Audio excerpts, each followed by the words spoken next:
नमस्कार. माझं पुस्तक विश्व या आपल्या यूट्यूब चॅनलवर आपलं सर्वांचं मनःपूर्वक स्वागत. या चॅनलवर आपण पुस्तक वाचन करणार आहोत. यात पुस्तकाच्या चॅप्टरनुसार आपण वेगवेगळे भाग वाचणार आहोत.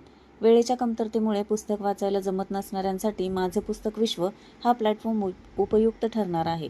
आज आपण गोष्ट पैशा पाण्याची हे पुस्तक वाचणार आहोत.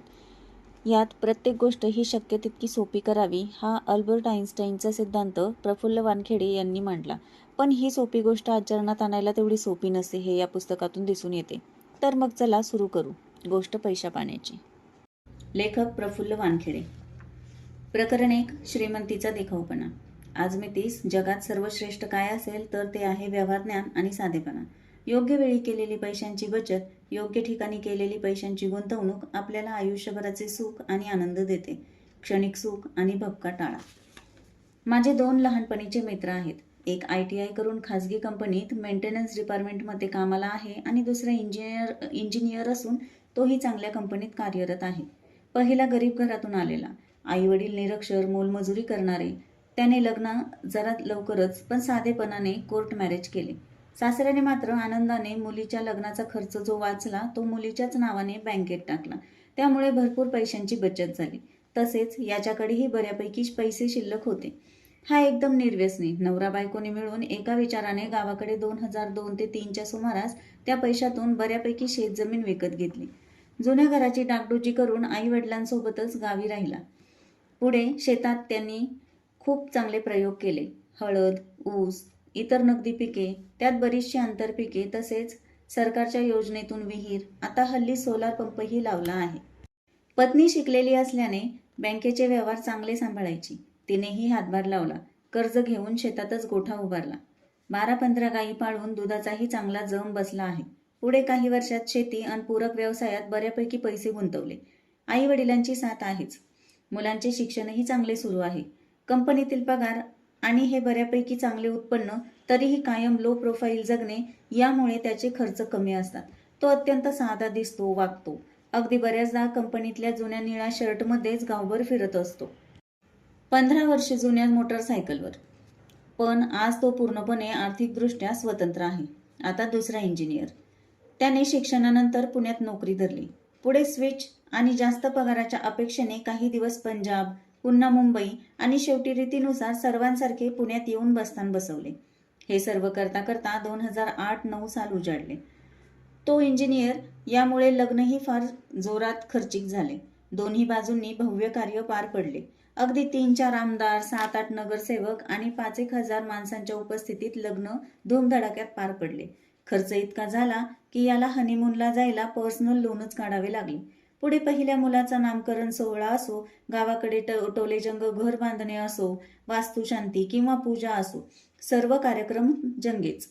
जेवणाचा मेन्यू हे एकदम भारी. तो मित्र नेहमीच ब्रँडेड कपडे, घड्याळे आणि चकचकीत राहतो.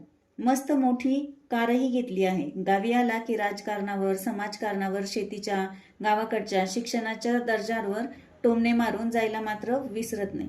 एक गोष्ट नक्की चांगली, ती म्हणजे तो दरमहा आईवडिलांना पैसे पाठवतो. त्याची मुलं पुण्यातल्या चांगल्या शाळेत शिकायला आहेत. तोही आनंदी जीवन जगतो आहे असेच वाटते. पण गावाकडचा बंगला आणि या सर्व कौटुंबिक कार्यक्रमावरील सतत येणारा खर्च, तसेच आता मुलांचे शिक्षण, त्यामुळे त्याला घर खरेदी किंवा इतर गुंतवणूक करायला जमली नाही. गेल्या वर्षी शेतीचा 1 एकर तुकडा विकून पुण्यात चांगला 3 बेडरूमचा फ्लॅट घ्यायचा विचार सुरू केला होता. सध्या तो पत्नी व मुलांसह पुण्यात चांगल्या सोसायटीत भाड्याने राहतो. बाजूचा रिकामा फ्लॅटही घरमालकाचा असल्याने तोही थोडाफार वापरतो.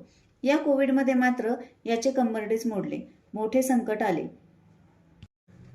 त्याच्या कंपनीने खर्च कपात म्हणून बऱ्याच लोकांना कमी केले. यात यालाही अचानक कामावरून काढले. हा अक्षरशः मेटाकुटीला आला. मुलांची फी, गावचा खर्च, इथला घर खर्च हे सर्व कसे बसे चालवले. बरं, लाजेमुळे गावालाही जाता येत नव्हते. नातेवाईकांनाही काहीच सांगू शकत नव्हता. नोकरी गेली हे कळले असते तरी व्रतीचा पंचनामा आणि कित्येकांच्या घरी दिवाळी साजरी झाली असती असे याला वाटायचे. मित्रांनी या दरम्यान थोडीफार मदत केली. काही उधाऱ्या झाल्या. परंतु चांगली बाब म्हणजे आता 2 महिन्यांपूर्वी त्याला दुसरा जॉब मिळाला आहे. त्यामुळे तो थोडा सावरतोय. खरे उपकार झाले त्याच्या घरमालकाचे. त्यांनी या काळात संपूर्ण 7-8 महिन्याचे भाडे माफ केले, जवळपास 2 ते 2.5 लाख रुपये. घरमालक याच्यासाठी देवमाणूस ठरला. याला बाहेर काढले असते तर याची सगळीकडे प्रतिष्ठा गेली असती. आता गंमत अशी की तो ज्या भाड्याने घेतलेल्या फ्लॅटमध्ये राहतो तो माझ्या ITI झालेल्या मित्राचा आहे. हो, त्याचा तो देवमाणूस मोठ्या मनाचा गर्भश्रीमंत घरमालक माझा दुसरा मित्र आहे. तुम्ही श्रीमंत असणे आणि श्रीमंत असल्याचे जगाला दाखवणे यामधला फरक ओळखा. शिक्षण आणि आर्थिक साक्षरता या दोन वेगवेगळ्या गोष्टी आहेत. दोन्ही अत्यंत महत्त्वाच्या.